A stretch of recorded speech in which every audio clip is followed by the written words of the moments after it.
नमस्कार मंडळी. आपल्या महाराष्ट्र मंडळ सिंगापूरच्या आपण संवाद मालिका गेल्या वर्षी आपण करत होतो रेग्युलरली, आणि आपण आता परत ह्या सत्रात याची सुरुवात केली आहे. या वर्षाच्या सुरुवातीला आपण एक 2-3 संवादची आपण सिरीज घेतल्या, आणि आजच्या सत्रासाठी तुमच्या सगळ्यांचं मनपूर्वक अभिनंदन आणि तुमचं स्वागत आहे याच्यामध्ये. तर आपल्या आजच्या सत्रामध्ये आपल्या भेटीला येत आहेत ज्येष्ठ अभिनेत्री, दिग्दर्शिका, लेखिका आणि त्याही व्यतिरिक्त त्या पारंपरिक कठपुतळी या कलेच्या अभ्यासक मीना नाईक. तर त्या म्हणजे त्यांचं बहुआयामी असं त्यांचं व्यक्तिमत्व आहे. मराठी चित्रपट, बाल रंगभूमी, शिक्षण, सामाजिक कार्य अशा अनेक याच्यामध्ये त्यांचं योगदान आहे, आणि त्यांनी एक आपली वेगळीच ओळख अशी निर्माण केली आहे. आज आपल्याला खरंच एक चांगलं त्यांच्या निमित्ताने एक असे पाहुणे कलाकार आपल्याला लाभलेले आहेत, आणि त्यांचे मुलाखतकार आणि समन्वयक आपल्या मंडळाच्या सदस्या, त्या स्वतः लेखिका आहेत, साहित्यप्रेमी पण आहेत, मोहना कारखानीशी. ह्या त्यांच्याशी आज संवाद साधतील, आणि त्यांच्या मीनाजींच्या वेगवेगळ्या पैलू जे आहेत, लेखनाचे, दिग्दर्शनाचे, कठपुतळी आणि बाकी पण जे सामाजिक कार्य जे करतायत, त्यांच्या जीवन प्रवासाबद्दल असे खूप अनेक प्रेरणादायी अनुभव जे आहेत ते आपल्याला आज त्यांच्या मुलाखतीमधनं अनुभवायला मिळतील. तर मोहनाजी, याच्या पुढची सूत्र मी तुमच्याकडे देतो, आणि परत सगळ्यांचं एकदा स्वागत आहे. मोहनाजी. नमस्कार मंडळी. महाराष्ट्र मंडळ सिंगापूर आयोजित संवाद या उपक्रमाअंतर्गत आज आपण एक बहुआयामी, प्रेरणादायी आणि त्याचबरोबर सातत्याने सामाजिक बांधिलकी जपणारे एक व्यक्तिमत्व आमंत्रित केले आहे. मीनाताई नाईक.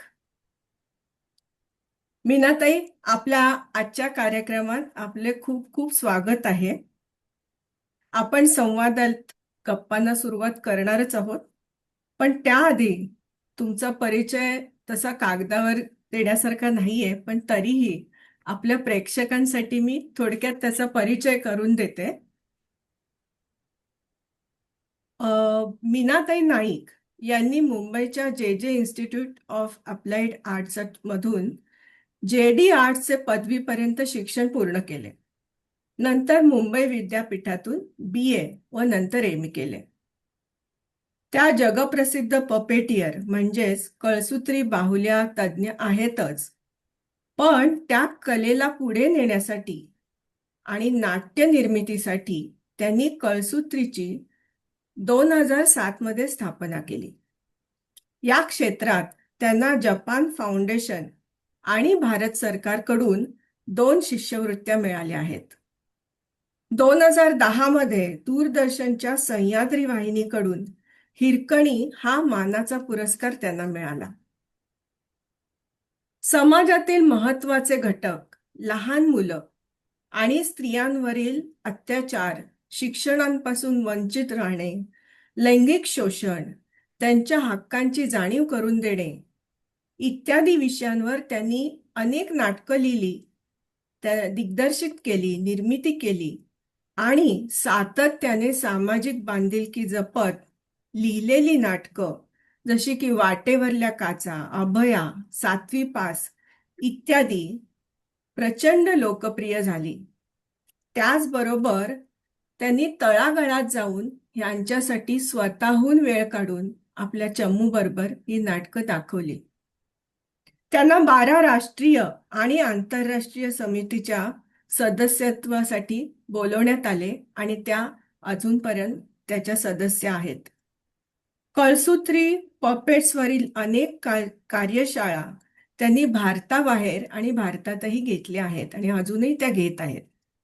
सध्या त्यांचे दुसरे घर हे पुस्तक प्रकाशित झालेले आहे, आणि लेखनाच्याही काही त्या हळूहळू प्रचंड मार्गावरती प्रस्थापित होत आहेत. त्यांच्या काही सिरियल्स मार्गावर आहेत, दूरदर्शनवरील सिरियल्स, आणि एकूणच या गुणी कलाकार, अभिनेत्री, लेखिका, भाषातज्ञ, नाटककार, दिग्दर्शिका शिवाय कॉस्ट्युम डिझायनर यांना आपण आज परिचय जास्त प्रमाणात करून घेणार आहोत. त्याचबरोबर या सर्व भूमिका जपताना त्यांनी सातत्याने सामाजिक बांधणी लक्षात घेऊन त्यांना मदत केली आहे. एका विशिष्ट भागात त्यांचे सतत सातत्याने अ, प्रयोग होत आहेत. तर आजच्या कार्यक्रमात त्यांच्याशी दिलखुलासपणे गप्पा मारून चर्चा करून त्यांच्या कार्याविषयी आपण अधिक जाणून घेणार आहोत. नमस्कार मीनाताई, आपले पुन्हा एकदा प्रचंड स्वागत आहे. नमस्ते मोहना. मला एवढी तू भाषा तज्ज्ञ वगैरे बिरुदं लावली. आता जी खरी आहेत ती द्यायला आवश्यकच होतं. कारण काय होतं की सुरुवातीलाच मी सांगते की आपल्याला बऱ्याच जणांना माझ्या पिढीतल्या किंवा आजूबाजूच्या की तुम्ही किलबिल पासून आम्हाला एक पपेटियर म्हणून जास्त परिचित आहात. पण त्याच्या व्यतिरिक्त तुमची खूप मोठी वाटचाल आहे. तर त्या दृष्टीने मला तुमची ओळख करून घ्यायला जास्ती आवडेल. तर सुरुवातीलाच मी असं विचारणार आहे की तुमच्या घरातच अनेकांना ठाऊक असेल प्रेक्षकांपैकी सुप्रसिद्ध अभिनेत्री रेखाताई आणि चित्रा म्हणजे रेखा कामत आणि चित्रा नवाते ह्या असताना जे आपल्या घरातच आहे आणि जे तुमच्या रक्तातच अभिनेतेपणाचं जे आहे अंग, तर ते असतानाही तुम्ही स्वतःची अशी वेगळी वाट निवडलीत. आणि त्या काळात काही अनेक वर्षापूर्वी ती कशी निवडलीत आणि त्यामध्ये कशा त्या वाटेवरच्या काचा आल्या का काय, याविषयी आम्हाला जाणून घ्यायला आवडेल. नंतर आपण पुढे आपला प्रवास बघूया. नक्कीच. रेखाताई आणि चित्राताई ह्या माझ्या सर्वात मोठ्या बहिणी. म्हणजे रेखाताईमध्ये आणि माझ्यामध्ये जवळजवळ 18 वर्षाचं अंतर आहे. आणि त्याच्यामुळे त्या ज्यावेळी चित्रपटात हिरोईन होत्या त्यावेळेस मी फारच लहान होते. त्यामुळे त्यांच्यासारखं करावं वगैरे असं मला कधीच वाटलं नाही. त्यानंतर मोठी झाल्यानंतर सुद्धा मला कधीच चित्रपटात जावं असं वाटलं नाही. मला नाटक जास्त जवळचं वाटलं. मी कॉलेजमध्ये शाळेत असताना सुद्धा मी रत्नाकर मतकरीच्या नाटकांमध्ये बालनाट्यात काम करत होते. पुढे मी कॉलेजमध्ये जे मध्ये गेल्यानंतर तिथे रमाकांत देशपांडे, पु ल देशपांडेंचा भाऊ धाकटा, त्यांनी इंटर कॉलेजिएटसाठी एक एकांकिका बसवली होती. आणि माझं पहिलंच वर्ष होतं कॉलेजमधलं. त्यांनी मला घेतलं त्याच्यातल्या एका भूमिकेसाठी. भूमिका फारच छोटी होती. एकच असा मोठा पॅराग्राफ होता, बाकी काही नव्हतं. पण त्याच्यासाठी मला अभिनयाचं बक्षीस वगैरे मिळालं. पण त्या आमच्या तालमी चालूच असताना माधव वाटवे जे रंगायनमध्ये होते, रंगायन ही विजया मेहतांची संस्था, विजया मेहतांच्या बरोबरीने त्यांनी काम केलं होतं. तर ते आमच्या रिहर्सल्स पाहायला यायचे आणि तिथे त्यांनी मला नाटककाराच्या शोधात 6 पात्र या नाटकातली प्रमुख भूमिका करण्यासाठी बोलवलं. त्यावेळेस रंगायन चालू नव्हतं, कारण विजयाबाई लंडनमध्ये होत्या. त्यामुळे साहित्य संघातर्फे हे नाटक केलं आणि त्याचा खूप गाजावाजा झाला, लोकांना आवडलं. माझी पहिलीच भूमिका खूप गाजली. त्यानंतर मला साहित्य संघाच्याच नाटकांमध्ये बोलवण्यात आलं. अशा तऱ्हेने माझा नाट्य प्रवास सुरू झाला. वेगवेगळ्या प्रायोगिक टाईपच्या किंवा पूर्ण व्यावसायिक नाही अशा नाटकांमध्येच मी काम करत होते, कारण कॉलेज चालू होतं आणि त्यामुळे ते कॉलेज सांभाळून मी ते करत होते. तर अशा तऱ्हेने माझा नाट्य प्रवास सुरू झाला. मी फारशा चित्रपटांमध्ये काम केलं नाही. एकच शापित चित्रपटात मी काम केलं आणि नंतर लग्न झाल्यानंतर एक 2-3 ह्याच्यामध्ये चित्रपटात. तर त्यामुळे रेखाताई आणि चित्राताईंच्या बरोबर काम करण्याची मला इच्छा नव्हती. म्हणजे वयाचा फरक तर होताच, पण मला फारशी आवड नव्हती चित्रपटाची. नाटकाचं करत असतानाच माझं लग्न झालं आणि लवकर लग्न झालं माझं. आणि माझ्या घरी सासूबाईंचा विरोध होता. तर त्याच्यामुळे मी काही काळ नाटकात काम करायचं थांबवलं. पण कलाकार असल्यामुळे नुसती बसू शकले नाही. मीन टाईम माझा एक युरोपमधला दौरा झाला. तिथे मी काहीतरी काय काय बघितलं आणि मला लहानपणापासून पपेट्स विषयी फार आकर्षण होतं. की मला असं वाटायचं की आपल्याकडे चिल्ड्रन्स थिएटर आहे, रत्नाकर मतकरी, सुधाकर मतकर करतायत. आपल्याकडे चित्रपट मुलांसाठी बनवले जातात. सई परांजपे खूप फिल्म्स बनवत होत्या मुलांसाठी. पण आपल्याकडे पपेट थिएटर नाही मुलांसाठी, असं मला खूप वाटायचं. आणि मला पपेट्री शिकायची होती. पण मुंबईत तर नाहीच, पण भारतामध्ये पण अशी एखादी संस्था नव्हती की जिथे जाऊन मी ह्याचं शिक्षण घेऊ शकेन. बरं, मला आपल्याकडे पारंपरिक ज्या राजस्थानी बाहुल्या आहेत, कठपुतल्या, त्या मला त्यांचं शिक्षण घ्यावं असं मला वाटलं नाही.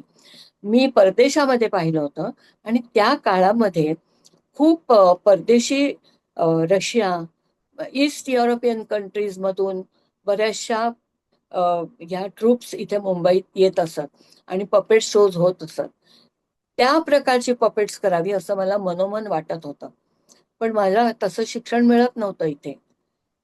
त्याच वेळेस काय झालं, 1972ला मुंबई दूरदर्शन सुरू झालं. 1975 मध्ये अ, सुहासिनी मुळगावकर या किलबिल नावाचा कार्यक्रम मुलांचा करत होत्या आणि त्यावेळेस ग्लासगोला जाऊन बीबीसीवर ह्याचं अ, प्रशिक्षण घेऊन आल्या होत्या. त्या इथे आल्यावर त्यांनी मला विचारलं की तू हा कार्यक्रम संचालन याचं करशील का, सूत्रसंचालन किलबिलचं. तर मी त्यांना म्हटलं की आपण पपेट बरोबर करूया, हे पपेट हातात घेऊन. त्यांना कल्पना फारच आवडली. त्यांनी पाहिलं होतं ते ग्लासगोला की तिथे कशा पद्धतीने पपेटचा वापर केला जातो. त्यांनी लगेच मान्यता दिली आणि त्यावेळेस खरं तर मला पपेट्स बनवता पण येत नव्हती, पण काहीतरी ट्रायल एरर, आपल्याकडे त्यावेळेस युट्यूब नव्हतं, त्यावेळेस पुस्तकं तर अजिबातच मिळत नव्हती. तर मीच काहीतरी ट्रायल एरर म्हणून असं पपेट बनवलं आणि त्याचं नाव ठेवलं, मी नाही ठेवलं, मुलांनी ठेवलं, धिटुकल्या. आणि तो कार्यक्रम खूप खूप खूप म्हणजे लोकप्रिय होता. मुलांमध्ये होता, मोठ्यांमध्ये होता, अमराठी लोकांबरोबर होता, मराठी लोकांमध्ये होता. तर अशा तऱ्हेने त्याला खूप यश मिळालं आणि मी बरेच वर्ष ते करत होते, जवळ 4-5 वर्ष. त्याच वेळेस हिंदी चिल्ड्रन्स प्रोग्राममध्ये मी पंचतंत्रावर आधारित अशा गोष्टी पपेट्समधून सादर करत होते. मला तसं करायला सांगितलं होतं. तर अशा तऱ्हेने पपेट्सची एक वाटचाल सुरू झाली. त्यानंतर मी अ, 75च्या सुमारास फोर्ड फाउंडेशनचा एक प्रोजेक्ट होता, भाषा विकास प्रकल्प, लँग्वेज डेव्हलपमेंट प्रोजेक्ट, आणि ते महापालिकेच्या शाळेकडे होतं. तेव्हा मला बोलवण्यात आलं आणि ते म्हणाले की तुमची ही पपेट्स वापरून मुलांसाठी काही करता येईल का? कारण त्यावेळेस ड्रॉपआउटचं प्रमाण पुष्कळ होतं 1ली ते 4थीच्या वर्गातलं आणि त्यांना आकर्षित करण्यासाठी या बाहुल्यांचा कसा उपयोग करता येईल, असं त्यांनी मला सांगितलं आणि मी तिथे 1-2 वर्ष जवळ-जवळ मी काम केलं. मी 1ली ते 4थीचा अभ्यासक्रम मी व्यवस्थित बघितला काय आहे.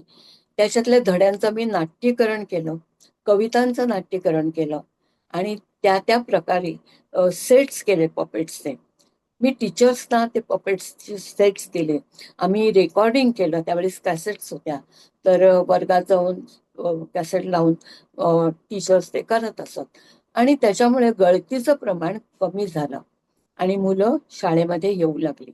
अशा तऱ्हेने पपेट्सचा उपयोग मी या पद्धतीने केला. तर ही एक पहिली सुरुवात होती. मग माझ्या लक्षात आलं की पपेट्स हे माध्यम किती परिणामकारक आहे आणि त्याचा आपण कसा उपयोग करू शकतो. म्हणजे नुसत्याच बाहुल्या नाचवणं नाही, तर भाषा विकास करण्यासाठी किंवा इतर काही इश्यूज आहेत, ते मुलांपर्यंत पोहोचवण्यासाठी याचा आपण निश्चितपणे उपयोग करू शकतो. आणि तसे प्रयोग मी मुलांबरोबर करत गेले आणि ते यशस्वी झाले. तर असं हे करत असतानाच मी साधारण 93-94च्या सुमारास मी सेक्स वर्कर्स बरोबर काम केलं. त्यांना शहाणं करायचं होतं. त्यावेळी एड्स खूप होता, सुरुवात होती. लोकांना एड्स म्हणजे काय माहीत नव्हतं. या सेक्स कर्मींना माहित नव्हतं की एड्स काय असतो ते. कोणतरी आहे, तिला मग जुलाब झाले आणि मग ती मेली, मग तिला ताप आला, असंच त्या सांगायच्या. त्यांना शहाणं करायचं होतं म्हणून PSI या संस्थेने मला बोलवलं आणि ते म्हणाले याच्या बाबतीत आपण काय करू शकतो. तेव्हा मी पपेट्सचा उपयोग त्यांना शहाणं करण्यासाठी, त्यांना जागृत करण्यासाठी केलं. मग त्याच्यासाठी पपेट शो केला. दुर्दैवाने पपेट शो संध्याकाळी होता आणि त्यावेळेस त्यांची वेळ होती ती कामाची खरी. त्यामुळे त्यांची उपस्थिती कमी होती, पण इतर लोक खूप होते. मग मला सांगितलं PSIने की तुम्ही आणखीन काय करा. मग छोटी छोटी पपेट्स मी अगदी सिगरेटचं पाकिट किंवा कागदाच्या पिशव्या, बाटल्या याच्यातून मी पपेट्स बनवली आणि त्या बायकांचा मी एक कार्यशाळा घेतली, त्यांच्या हातात दिली. त्यांनी लहानपण त्यांचं गमावलेलं असतं, त्यामुळे पपेट्सना, बाहुल्यांना त्या इतक्या छान रिॲक्ट व्हायच्या, हातात बाहुली घेऊन बोलायला लागायच्या आणि असं करता करता त्या ओपन अप व्हायला लागल्या की त्यांना नेमकं काय होतंय आणि त्या सांगायला लागल्या. आणि त्याच्यामुळे सोशल वर्कर्स होते, त्यांना त्याचा उपयोग झाला. तर अशा तऱ्हेने पपेट्सचा थोडा थोडा थोडा थोडा असा मी उपयोग करत होते आणि स्टेज प्ले पण करत होते. 91 मध्ये 91 साली मला जपान फाउंडेशनची फेलोशिप मिळाली जी एशियामध्ये एका माणसाला मिळते. तर मी त्याचा पुरेपूर उपयोग केला. म्हणजे मला शिक्षण नाही घेता आलं तिथे, कारण माझ्या दोन्ही मुली छोट्या होत्या. म्हणून मी 1 महिना 1.5 महिना तिथे राहिले आणि त्यामध्ये मी बरंच पाहिलं पाहिलं आणि आत्मसात केलं. आणि मग इथे येऊन मी माझी संस्था सुरू केली 92 मध्ये. 94 मध्ये मी स्टेज प्ले केला, पपेट शो. जपानीज स्टोरी होती, तेंगुचान दारुमाचान असं त्याचं नाव होतं. तर मी अशी मोठी फायबर ग्लासची पपेट्स बनवली होती. पण आपल्याकडे तेव्हा लोकांना राजस्थानी पपेट्सच्या व्यतिरिक्त काहीच माहित नव्हतं. कठपुतल्या माहिती होत्या, पण हे काय माहिती नव्हतं. म्हणून मी बाहुल्यांचा खेळ असं त्याला नाव दिलं, पपेट्स कळणार नाही म्हणून. आणि मी ती केली तर लोक यायचे तिकीट घ्यायला आणि मग म्हणायचे की बाहुल्यांचा खेळ आहे, माझा बाई मुलगा आहे, तो काय बघणार बाहुल्यांचा खेळ आहे?" असं म्हणून निघून जायचं. मग मी दुसरं नाटक केलं 95 मध्ये, माकडा माकडा हो. रत्नाकर मतकरीला सांगितलं की मला ह्याच्यासाठी मी पपेट्स आधी बनवली. मी 2 स्टोरीज चूज केल्या पंचतंत्रातल्या आणि केन आणि बांबू बास्केटची पपेट्स बनवली आणि रत्नाकरकडे गेले आणि म्हटलं मी माझी पपेट्स आणि मला पपेट शो लिहून दे. रत्नाकर म्हणायला लागला, हे बघ मी काय पपेट शो वगैरे कधी लिहिलेला नाही, मी बालनाट्य तुला लिहून देतो. ते बालनाट्य घेऊन मी आले आणि मी माझ्या पद्धतीने पपेट्सचा त्याच्यामध्ये उपयोग केला. म्हणजे त्यात खेकडी होती, मग माकड होतं, मग माकडाचा मास्क बनवला. त्याच्या म्हणजे खरा माणूस माकडाचा मास्क घालायचा, शेपूट लावायचा आणि त्याच्याबरोबर खेकडी आणि इतर तिची पिल्लं वगैरे हे सगळं मी केन बांबू बास्केटमध्ये केलं आणि ते लोकांना पुष्कळ आवडलं. की काय मी म्हणायचे त्याच्यामध्ये मुखवटे आणि बाहुल्यांसह बालनाट्य. तर ते लोकांना अतिशय आवडलं, काहीतरी वेगळं वाटलं. अवॉर्ड्स वगैरे पण आम्हाला बरेच मिळाले त्याच्यासाठी. त्याचे 350 प्रयोग झाले, प्रत्येक शो हाऊसफुल. तर अशा तऱ्हेने ते आम्ही केलं साधारण 95, 96, 97. त्यानंतर 98 मध्ये मला श्रीलंकेला बोलवलं होतं. चाइल्ड राईट्सवर एक मोठी कॉन्फरन्स होती आणि मी भारताचं प्रतिनिधित्व केलं होतं. तिथे मला कळलं की बालहक्क काय असतात, त्याचं चार्टर काय आहे, सनद काय आहे त्याची, त्याच्यातले आर्टिकल्स काय आहेत, त्याच्यामध्ये मला कळलं. तोपर्यंत आपल्याकडे एवढा अवेअरनेस नव्हता बरं का, की बालहक्क असतात. तोपर्यंत मुलांना कसलेले हक्क, ते काय आहे त्यांच्या, तू गप्रे, तू बोलू नको मोठ्यांमध्ये, असाच एक ऍटिट्यूड असायचा.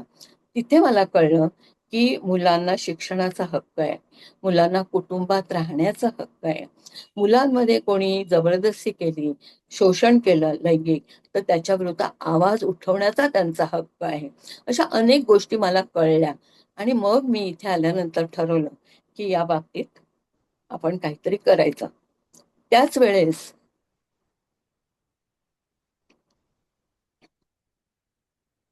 बाल लैंगिक शोषण विरोधी मंच त्यांनी एक मीटिंग बोलवली होती, ज्याच्यामध्ये बरेच लोक होते. म्हणजे चित्रपट दिग्दर्शक होते, ऍक्टर्स होते, लेखक होते, विजय तेंडुलकर, सुलभा देशपांडे, अशी बरीच बरीच मंडळी होती.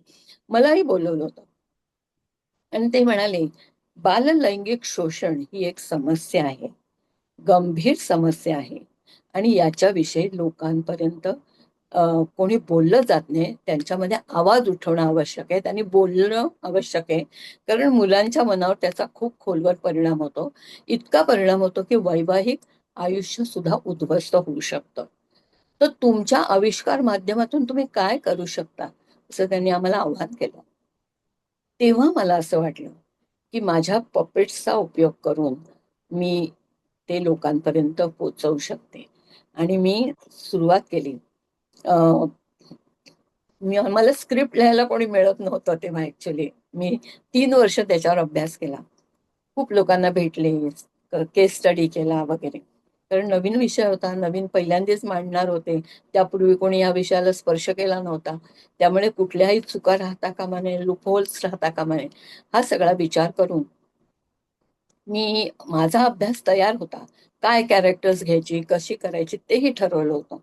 फारशी मला कॅरेक्टर्स नको होती, कमी कॅरेक्टर्स पाहिजे होती, म्हणजे शोज करायला सोपं जावं वगैरे, असा सगळा विचार होता. लेखक कोणी सापडत नव्हतं. दिलीप प्रभावळकरला विचारलं, रत्नाकर मतकरीला विचारलं.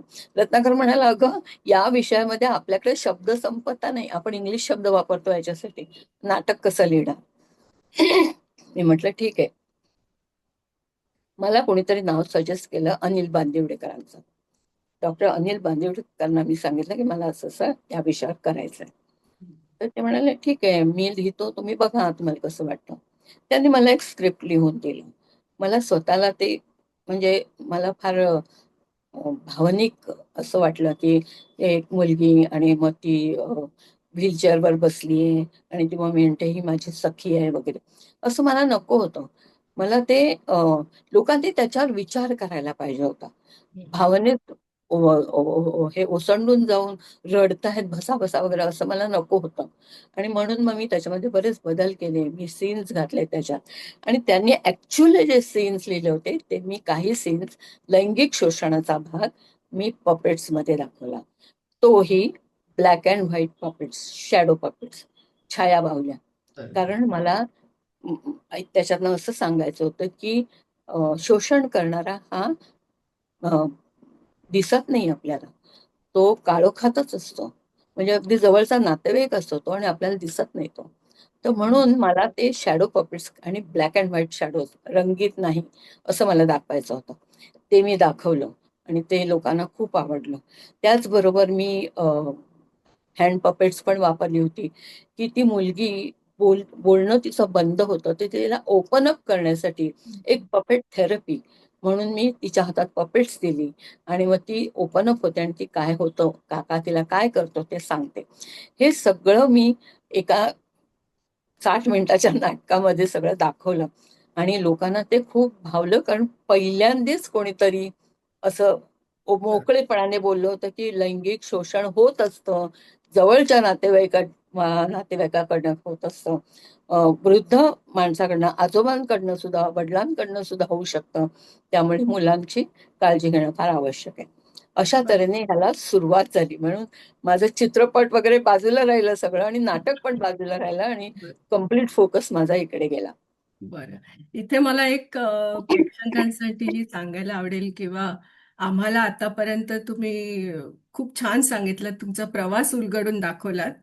कारण ही जी वेगळी वाट आहे ती तुम्ही फक्त निवडलीच नाही, तर त्याच्यावरती एक अ, प्रचंड परिश्रम घेऊन आपली क्रिएटिव्हिटी वापरून जे येत होतं त्या कलेला आणखी कसं समाजासाठी काय करता येईल, विशेषतः मुलांसाठी, ह्या सगळ्याचं एक मिश्रण आणि सातत्याने तुमचं अनुभव आणि परिश्रम यातून एक काहीतरी एक समाजासाठी मिळालं. तर ही जी वाटचाल चालली होती त्याच्यानंतर, बरोबर आहे, तुम्ही नाटकाकडे वळलात. नाटक हे माध्यम कसं आलं त्या वाटेवरती, अ, अ, समाजासाठी, समाजाच्या मुलांच्या चांगल्यापणासाठी, किंवा त्यांना काहीतरी पालकांसाठी कळावं म्हणून.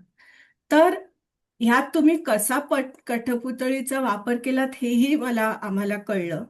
पण त्याच्याही पलीकडे आता तुमची जी नाटकं जी विशेषतः मुलांसाठी लिहिलीत तुम्ही, सुरुवात केली मला वाटतं वाटेवरल्या काचा बरेच वर्षापूर्वी. त्याच्यानंतर 7वी पास आलं, अभया आलं. महत्वाचं म्हणजे अभया, हे वेगळे टप्पे होते.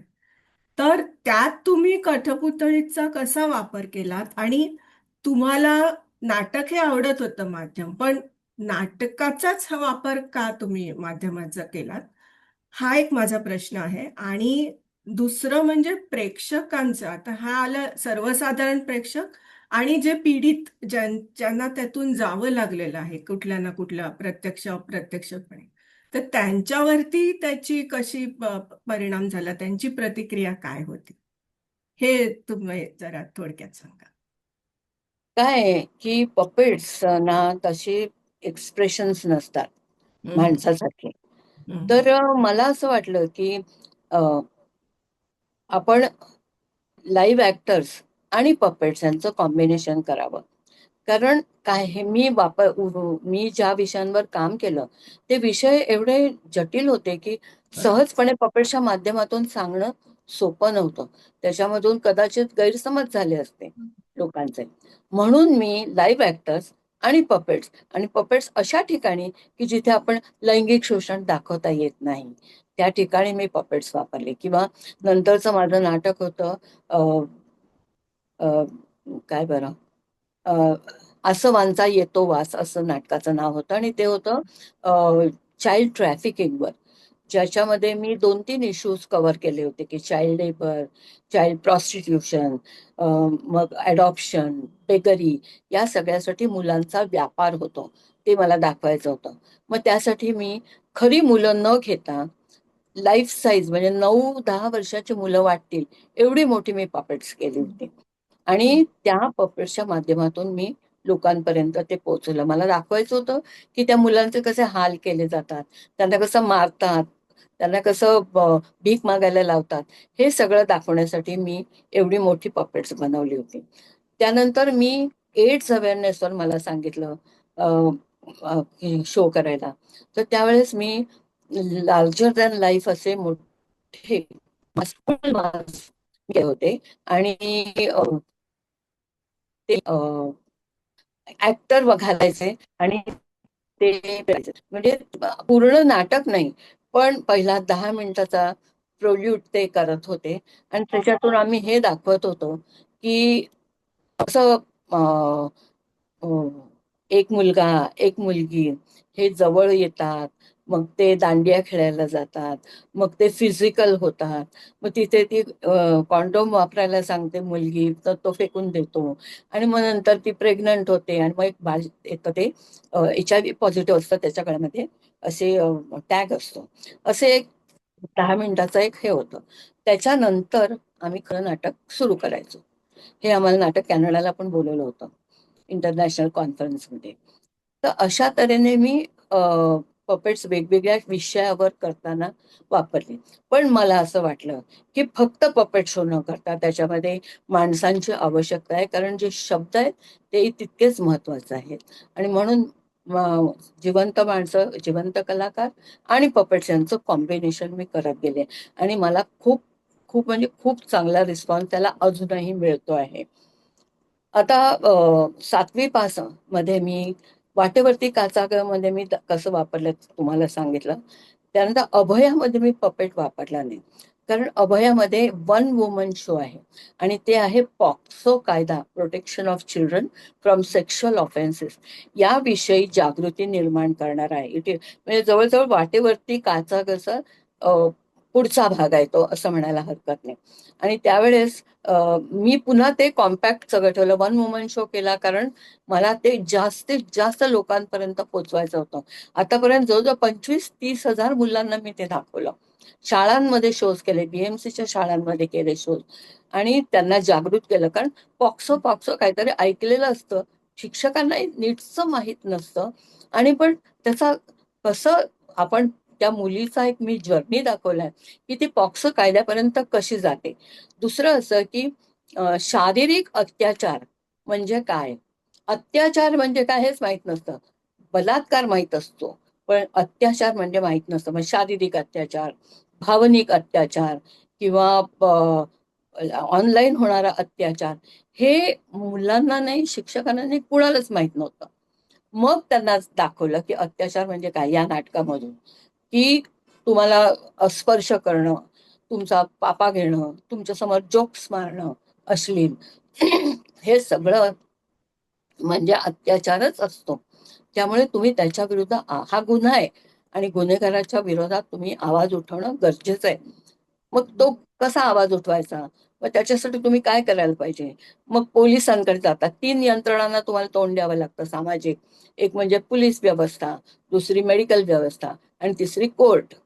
तर ह्याच्यात मध्ये तुम्हाला कसा प्रतिसाद मिळतो ते मी दाखवलंय. की पोलीस कसे पहिले एफ-आय-आर लिहूनच घेत नाहीत आधी वगैरे हे सगळं. आता मी सगळं सांगत नाही ते.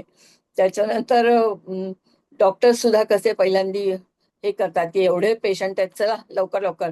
काही त्यांच्याकडे सहानुभूती वगैरे नसते की पीडित व्यक्ती आहे, तिच्याशी कसं बोललं पाहिजे असं हे. फक्त कोर्ट कोर्टामध्ये वेगळ्या पद्धतीचं हे कोर्ट असतं मुलांसाठी. तिथे नेहमीच्या कोर्ट्स आपण चित्रपटात किंवा टीव्हीवर बघतो तसं कोर्ट हे नसतं. ते बालस्नेही कोर्ट असतं. तिथे मध्ये काही पुस्तकं असतात, काही खेळ असतात आणि न्यायाधीश असतात ते साध्या वेशात असतात. वकिलाच्या किंवा न्यायाधीशाच्या वेशात नसतात. हे सगळं मी त्याच्यात दाखवलंय. एक मुलगी 7-8 रोल्स करते आणि अत्यंत प्रभावीपणे करते आणि लोकांपर्यंत आम्हाला जे पाहिजे ते बरोबर पोचतं. माझ्या सगळ्या नाटकांना इंटरॅक्शन असते नाटक संपल्यावर आणि त्याच्यामध्ये लोकांचे प्रश्न कळतात. त्यांना कितपत कळलंय हे, पोचलंय त्यांच्यापर्यंत ह्याचा अंदाज येतो. बरोबर. 7वी-5ला मी आलेले होते, मी बघितलं. हा. त्यावेळेस मला तो अनुभव आला की लोक इतकी इन्व्हॉल्व झाली होती आणि नंतर लहान मुलं आणि त्यांच्या आया पण येऊन काही प्रश्न वगैरे, आणि तुम्ही खूप त्या आत्मीयतेने त्यांच्याशी बोलत होता. तर ह्या त्याच्यात एकच पपेट वापरलं हो आणि त्याच्यामध्ये तसा स्कोप नव्हता, पण मी त्या मुलीचं अंतर्मन, ती हम्म कोणाशी बोलते, कारण आपल्या समाजामध्ये तसं म्हणजे या वर्गामध्ये जो हम्म लोअर स्ट्राटा ऑफ सोसायटी जो आहे, तिथे मुलींना जास्त बोलायला स्कोप नसतो. गप्पस, तुला काय करायचं मी सांगितलंय ते ऐक वगैरे असंच सांगितलं जातं. तेव्हा ती मुलगी आपलं भावना कोणाकडे मोकळ्या करणार, तर ती त्या शेतावरचा जो स्केअरक्रॉ असतो, काय म्हणतात त्याला, अं, बुजगाव मुद बुज हा बुजगावणं. बुजगावणं. त्या बुजगावण्याशी ती शेअर करते हम्म आपलं दुःख आणि तो हम्म तिला हम्म. काहीतरी सांगतो. अशा तऱ्हेचं ते आम्ही केलं होतं. बरोबर.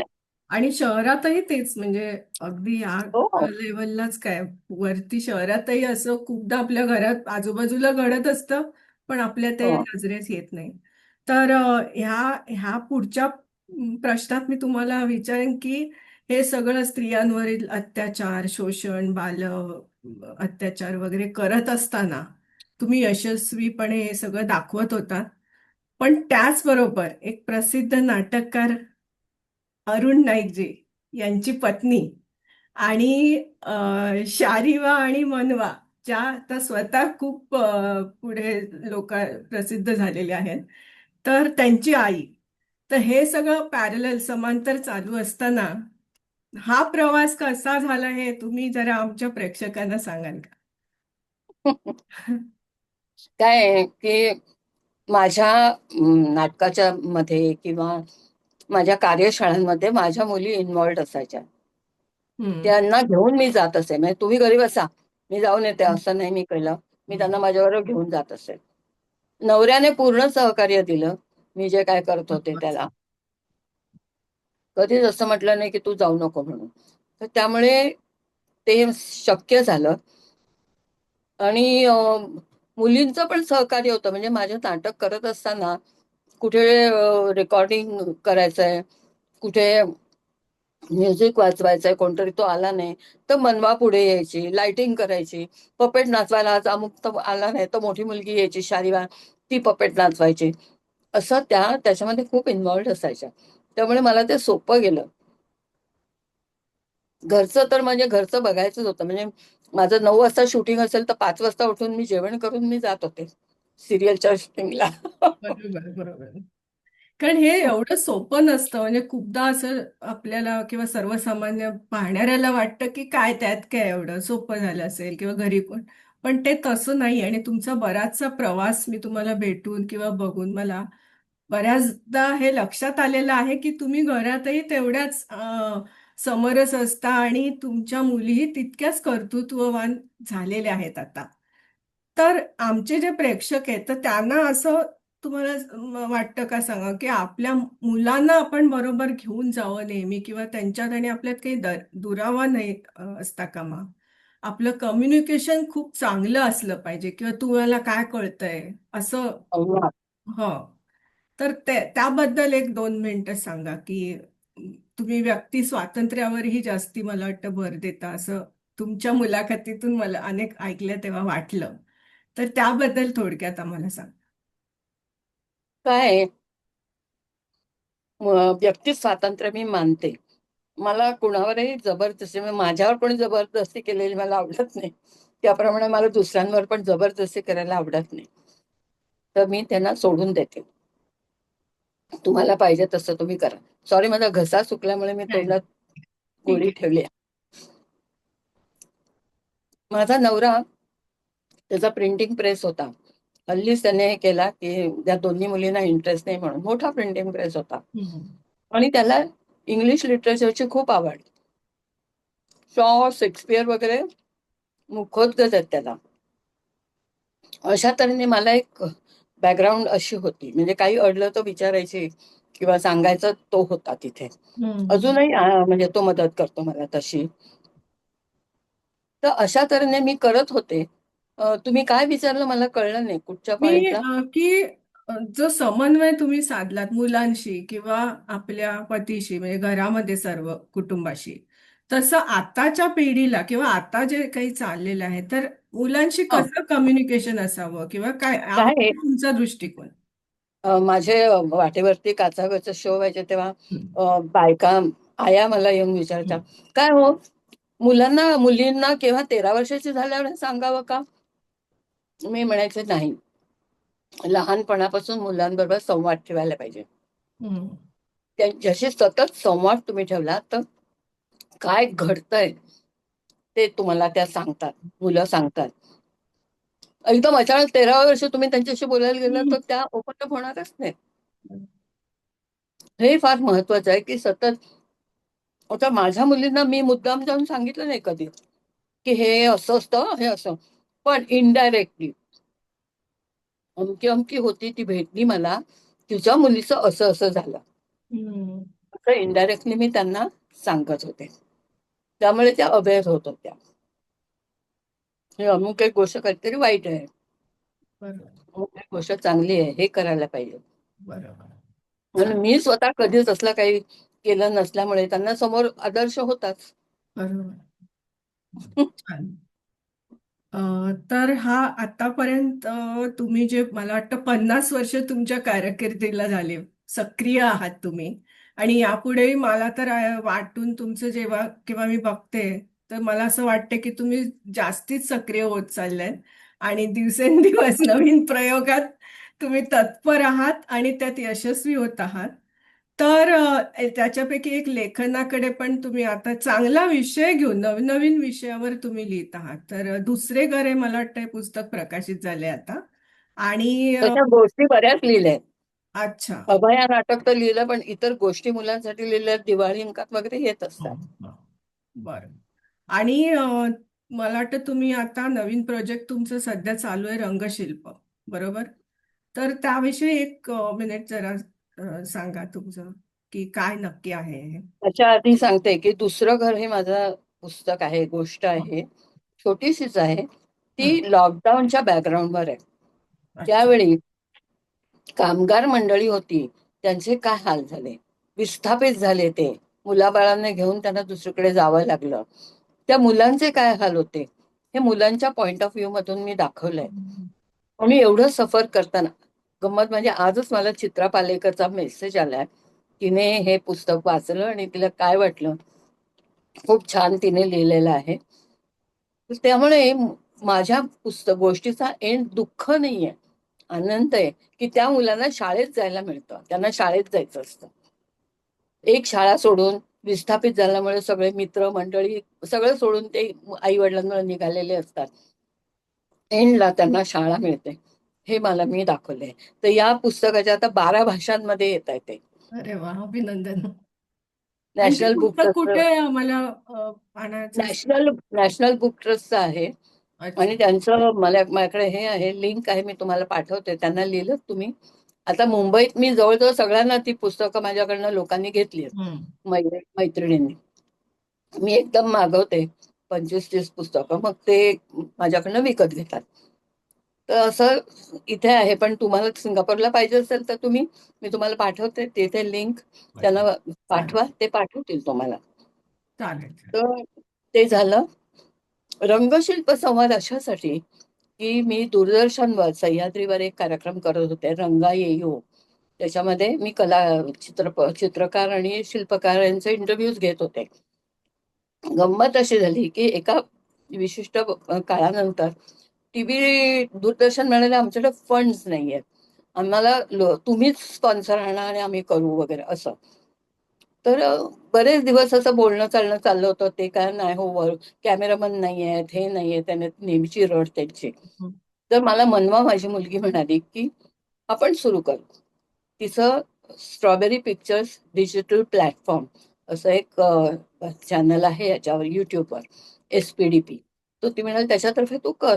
मग आम्ही रंगशिल्प असं नाव दिलं त्याला, आणि त्यातून मी संवाद करते. तर ते छान. खूप हा छान खरंच सुंदर लोकांना, प्रोजेक्ट. सो फार खूप नवीन. लोकांना आवडतंय.